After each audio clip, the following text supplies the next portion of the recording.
Hola, buenas tardes a todos. Antes que nada, quisiera agradecer especialmente a las directoras de este congreso, Purificación Mascarelli y Verónica Zaragoza, por la organización, por la elección del tema, eh, por la difusión para que podamos participar los que estamos lejos. Y bueno, comienzo con la lectura de mi trabajo.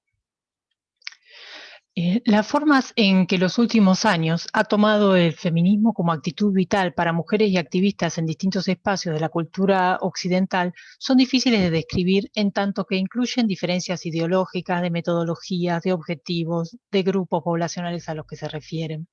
La tercera ola es tan diversa como las anteriores, así que pienso que una buena manera de acercarse a ella, reflexionar sobre sus alcances y fortalecerla, es analizar y describir episodios puntuales. Los llamo episodios en tanto parte de un relato que difícilmente llamemos heroico si lo leemos con el prisma con el que se describen los cantares de gesta, pero sí es fundamental para mí comprender que las escenas en que las mujeres han roto el molde en que las habían encorsetado cultural y socialmente son pequeños pasos o movimientos que generan un todo diferente y eso sí es épica. Para esta ocasión y respondiendo a la especial convocatoria de las directoras, quiero referirme al texto de Milena de Margaret Buber Neumann. Publicada originalmente en 1963 y reeditada en español en el 2017. Y para situarnos primero, diré unos pequeños datos de la autora, eh, cuyo apellido de nacimiento es diferente del que la conocemos, que es el de dos de sus esposos. Fue una pensadora, escritora y periodista alemana, nacida en 1901 en Potsdam. Se integra al Partido Comunista Alemán en 1926 y es una activista despierta en las décadas de la efervescencia política. Ve crecer la Alemania de los nazis, la Unión Soviética de Stalin, pasa también por España durante la Guerra Civil con su marido y luego se instala en Moscú en 1937. Es testigo de la detención de su compañero y luego ella misma es trasladada a un campo de trabajo soviético. En 1940, tras el pacto de Hitler con Stalin, es devuelta a Alemania e internada luego en el campo de trabajo forzados de Ravensbrück, en el que sobrevivió hasta su liberación en abril de 1945. Su libro, del 48, conocido en español como Bajo dos dictadores, prisionera de Stalin y Hitler, en el inicio de la Guerra Fría, es una fundamental descripción del funcionamiento similar que tuvieron los totalitarismos durante el siglo XX, contado desde el punto de vista de una testigo víctima, pero con tinta literaria.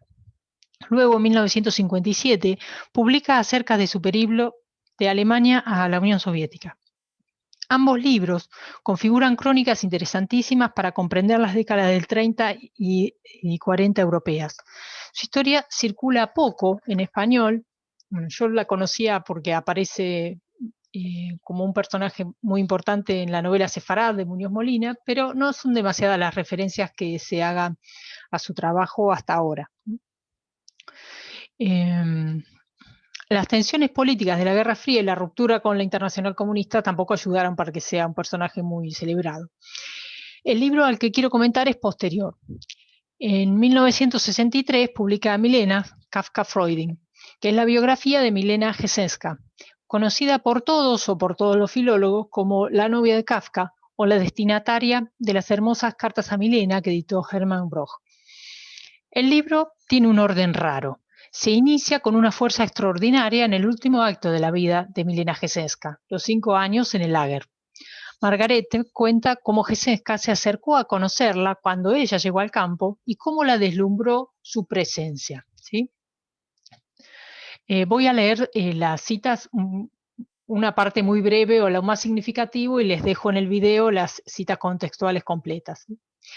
Luego de conocerla entonces, Margaret dice, tras unas palabras de despedida, después del usual hasta la vista, regresé corriendo a mi barracón sin saber muy bien qué me pasaba.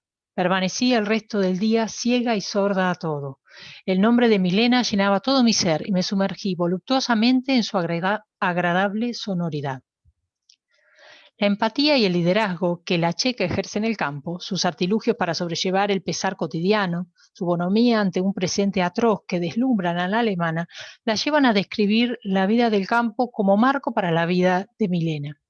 Aparecerán las estrategias de las prisioneras para sobrevivir, hablar, ser personas en esa situación. Describirá fundamentalmente dos actitudes: aquellas que creen que están allí por motivos políticos, por lo tanto no sienten un destino heroico, y aquellas que no tienen idea de por qué han sido detenidas, que vagan por el campo realizando las tareas diarias como autómatas. Pero la fortaleza del relato no es el testimonio de las condiciones del campo, a lo que Huber Neumann se había referido en sus libros anteriores.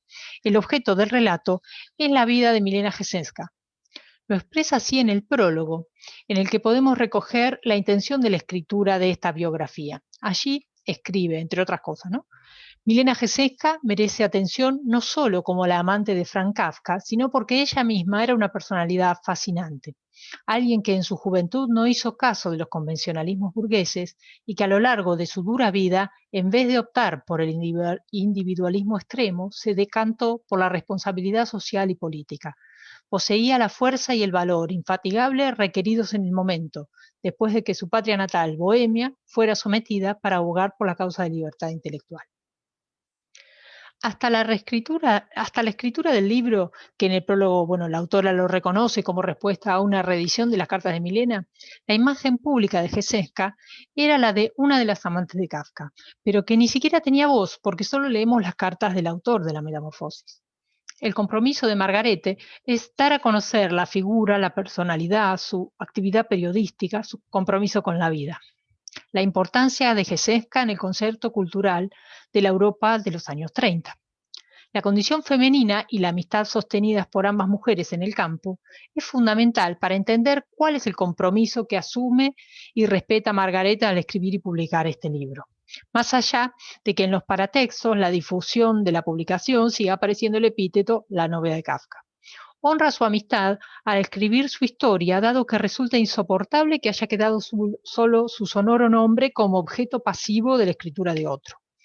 Incluso en esa presentación y en las citas constantes al texto de Kafka dentro del suyo, hace notar que quien provocó esas cartas del autor no puede ser un ser indiferente o inanimado, sino que era quien inspiraba, ¿no?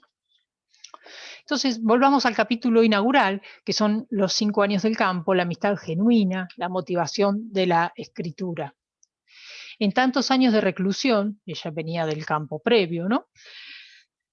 Yo había aprendido a moldarme a las normas externas de estos rebaños de reclusos, pero Milena carecía totalmente de esta capacidad. Se comportaba en el callejón del campo de concentración exactamente igual que si nos hubieran presentado en el bulevar de cualquier ciudad en época de paz. Prolongaba el saludo. En los primeros minutos me alteró su despreocupación, pero luego empezó a fascinarme. Ante mí tenía a una persona con el orgullo todavía sin quebrantar, un ser humano libre en medio de todos los humillados. A los 44 y 39 años, ambas protagonistas de los años 20 en Viena, Berlín y Praga, tras muchas parejas y círculos, construyen una sororidad que desmaterializa las barreras del campo. El libro reconstruirá las conversaciones en que ambas amigas comparten su pasado y establecen redes de recuerdos de los últimos intensos 15 años. En estas conversaciones, escondidas en rincones oscuros de los barracones, en que Milena también interroga a Grete sobre sus experiencias y pasado, también se relata, como en una novela de aprendizaje, la construcción de Buber Neumann como escritora. Ella se declaraba que antes era incapaz de contar lo que le había pasado, pero la motivación que le genera la amistad, las preguntas de Milena, el contexto del campo, es lo que le lleva a organizar su relato, establecer cronologías y causales, y sentirse dueña de una historia, capaz de llevarla adelante y contarla, y luego obligada a contarla, a relatar esa experiencia del siglo XX. Cuando me preguntaba acerca de mis vivencias en la Rusia soviética, también ella parecía retrotraerse a aquella época. Preguntaba de tal manera que parecía que estuviese creando algo. De ahí que yo pudiera darle por vez primera una forma narrativa al informe sobre mis experiencias. Fue como si Milena me transmitiera su capacidad creativa. Este capítulo relata la génesis de la escritura, cita a Milena que le propone, ¿no? Bueno, cuando estemos fuera, ¿qué haremos, no? Cuando estemos fuera, de nuevo en libertad, escribiremos juntas un libro. Luego de escuchar el relato de las persecuciones que había sufrido la alemana en Rusia, ¿sí? Entonces le propone esa escritura conjunta. Ese será el libro que Buber Neumann escribirá en 1948. Apenas sale del campo, escribe el testimonio de lo que ha pasado. Un testimonio, reportaje, una denuncia. Ese es el libro de los campos, pero no es el libro Milena, ¿no? No aparece esto que vemos ahora. En el apartado, en el capítulo, ¿no?, más fuerte que todas las barbaries, relatará la consolidación del vínculo. En distintos momentos leemos: una amistad íntima es siempre un regalo fabuloso, pero si esta fortuna, además, tiene lugar en el descorazonador ambiente de un campo de concentración, puede convertirse en el único sentido de la existencia. Nos pusimos en cuclillas frente a la estufita que yo había encendido para el caso, y nos sentimos como si hubiéramos logrado escapar de la cárcel. Ahora la libertad nos pertenecía durante toda la noche. Este marco frente al fuego propone la narradora para que de repente el relato se escape del tiempo y aparezca la voz de Milena, su infancia, la pérdida de su madre, la fuerte figura del padre y el ambiente exaltado de Praga. La narradora despliega desde esa escena de intimidad un abanico de relatos en los que juxtapone la voz de la checa en el lager con fragmentos citados textuales de publicaciones previas a la guerra, ¿no?, publicadas en checo por Milena Gesenska y agregadas aquí en alemán, así como relatos posteriores de amigos comunes que recuerdan la actividad y el carácter de Milena en Praga y en Viena. El relato de la juventud, su inútil primer pareja, su trabajo como traductora, nos llevan al momento de su relación con Kafka. En el texto, la autora se presenta a sí misma prisionera en Ravensbrück, que escucha por primera vez en boca de Milena Gesenska la historia de Joseph K., condenado solo por haber sido elegido para ello, ¿no? También leemos una amante activa, deseante, vital, un relato híbrido que entrelaza la voz de Milena en el lager, las cartas que envió a Max Brod y las cartas de Kafka. Tenía entonces solo 24 años y aquel amor marcará un momento importante en su vida personal, pero no el único. Buber Neumann, en los capítulos siguientes, nos mostrará una Milena Gesenska protagonista de la agitada política de Europa Central, con una activa participación en la izquierda progresista, las rupturas dentro de los partidos comunistas y el círculo literario de Praga. Milena Gesenska no es solo la amante de Franz Kafka, sino un activo intelectual en la Bohemia de preguerra. ¿Qué cosas distintas nos dice entonces este libro? Estas son imágenes de las distintas ediciones, ¿sí? ¿Qué es entonces Milena de Margaret Buber Neumann? ¿Una biografía, un reportaje? Bueno, escrito 20 años más tarde y luego de haber cumplido el mandato de dar testimonio del horror del fascismo, Goethe vuelve a la figura de una intelectual, mujer, que no solo ha sido víctima del totalitarismo, sino que fue una activista política, cultural, solidaria, con un sentido humano y de compromiso. Esta versión otra del testimonio de la vida en el lager no se detiene en cifras ni en detallar crueldades del sistema, sino que ilumina lo que le permitió sobrevivir a ese encierro. Los 5 años de Milena y Grete en el campo no fueron un tiempo detenido en el que su vida no siguió sucediendo, sino que, como en esa escena nocturna en la que la checa inicia su relato, el relato de la alemana nos permite descubrir 5 años de sororidad que una amistad alcanza la plenitud y ayuda a que se olvide el siniestro presente. Y la de cosas que habíamos preservado de aquella libertad, poniéndolas a salvo dentro de nuestro aislamiento. No solo recordábamos libros o buena música, también películas, canciones de moda, canciones lánguidas y sentimentales que tanto gustaban a Milena, según me confesó. Para mí, que había salido de Europa Occidental en 1935, todas las canciones de moda nuevas me eran desconocidas. Las aprendí en el campo de concentración. En aquella existencia sin futuro, volcada únicamente en el presente, vivíamos con nuestras fuerzas los días, las horas y los minutos. Entonces, el campo de concentración no es el eje del libro. Lo fundamental es la relación que se establece entre las mujeres que pueden compartir relatos, experiencias estéticas, música. Para ello, Margarete nos contará en el libro la historia previa de la checa, cómo llega a esa vitalidad y compromiso a los 40 años. Allí se juega para mí la particularidad del texto. La historia de Milena Geseska es la historia de la Europa Central de 1900 a 1945, pero contado en el cuerpo de una mujer. La elección que hace la autora en el modo de contar la historia, el inicio de su amistad, la relación de la hija adolescente con el padre, enamorarse locamente hasta 4 veces en 20 años, 3 relaciones de pareja que la llevaron a romper con el padre, salir de Praga, trabajar de traductora, afiliarse al partido, trabajar de periodista, desafiliarse, volver a Praga, proteger a los perseguidos, caer encerrada por los nazis. También contextualiza cada personaje histórico que aparece. Incluso, bueno, luego en la edición francesa del año 83 aparece un anexo con notas biográficas, ¿no? de todos los personajes que aparecen de la Europa del Este. Y la narradora también interviene opinando sobre el papel de Francia e Inglaterra en la invasión de Checoslovaquia y en la purga de Stalin. Geseska publica activamente en Praga en la prensa antes de ser detenida, y bueno, por eso es detenida también, ¿no? Eh, y opina por la posición internacional y por la opinión política que van tomando los distintos países frente al crecimiento de Hitler. La particularidad, entonces, es partir de la experiencia femenina de 40 años de vida que llega hasta el encierro en el campo. Incluso hay otra elección de estilo importante. No hace hincapié en la relación sentimental. Es de una sutileza exquisita la forma de referirse a su amistad.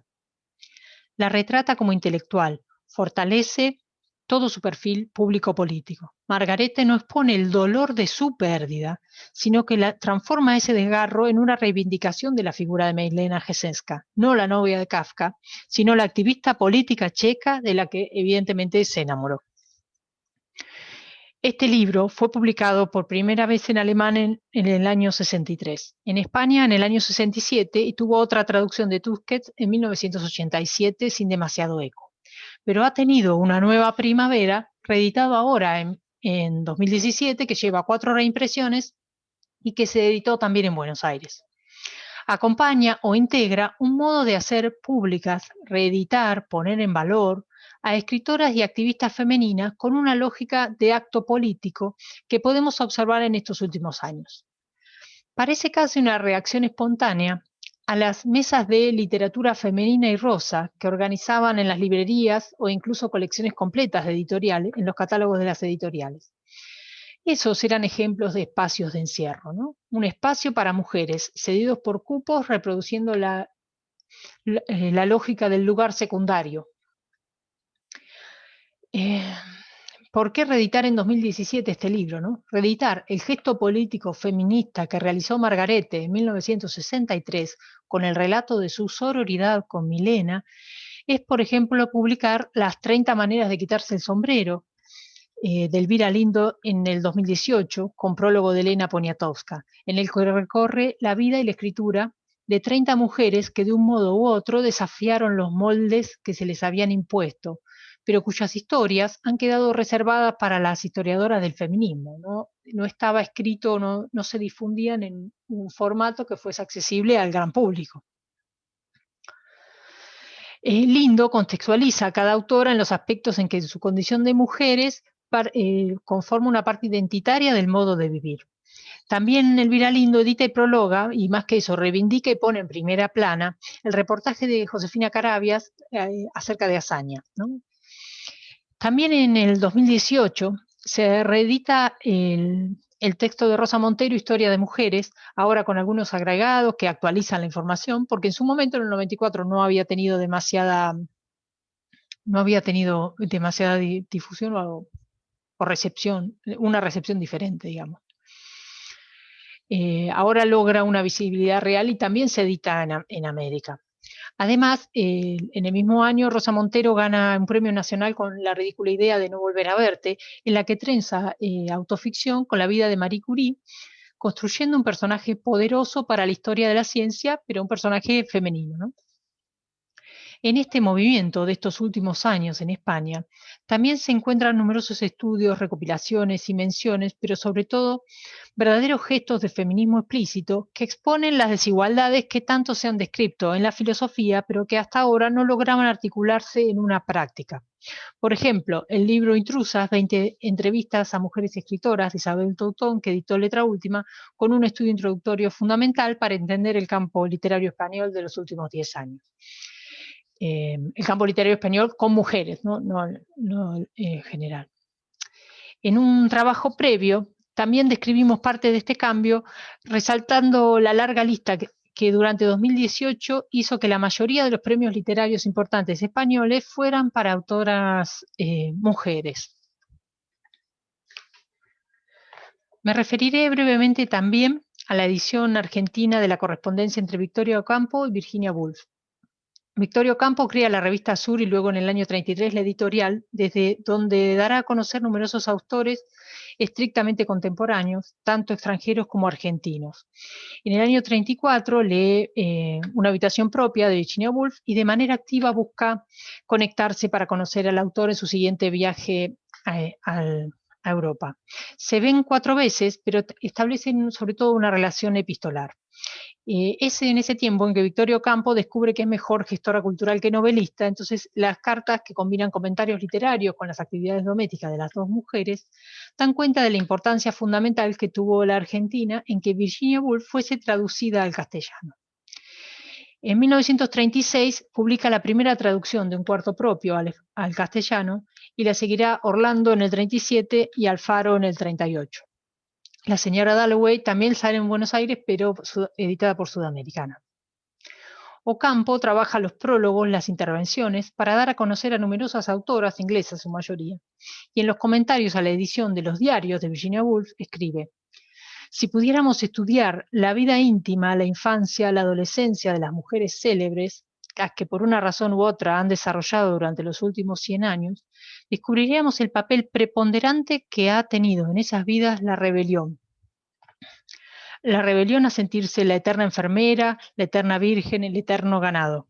La humillación de soportar la arbitraria dictadura masculina, así viniese del país más cariñoso o de los padres o del hermano más abnegado. Pues si nuestro siglo es el de las reivindicaciones del proletariado, lo es con más razón el de la emancipación de la mujer. Ese texto es de 1954. La rebelión es lo que ha provocado los cambios. La figura de Victoria Ocampo tiene muchos grises en la historia argentina, pero estas cartas reunidas se editan recién en 2020 en un volumen anotado con un estudio introductorio que las pone en valor para el público para que no sean solo un tesoro para filólogos iniciados. Retomando las ideas que entrelazan este trabajo, reeditar y poner en valor textos como el de Margaret, como el de Josefina Carabias, como las notas de Victoria Ocampo acerca de Virginia Woolf, y proponerlos no solo como lecturas importantes para el canon heredado, sino que proponerlos para romper el canon, proponer la experiencia del campo no desde la víctima política, sino con la sororidad como protagonista, proponer fortalecer la mirada sobre hazaña de una contemporánea mujer viviendo en la República, recordar cómo se gestó la capital cultural que fue Buenos Aires en los 40. Todo eso no es solo publicar textos escritos por mujeres, sino que encierran un gesto político para romper modos de leer anquilosados y con lógicas paternalistas. Hay en cada uno de esos gestos que saca del discurso feminismo, de su encierro y lo expone, un paso que convierte la cultura occidental en otra cosa. Muchas gracias.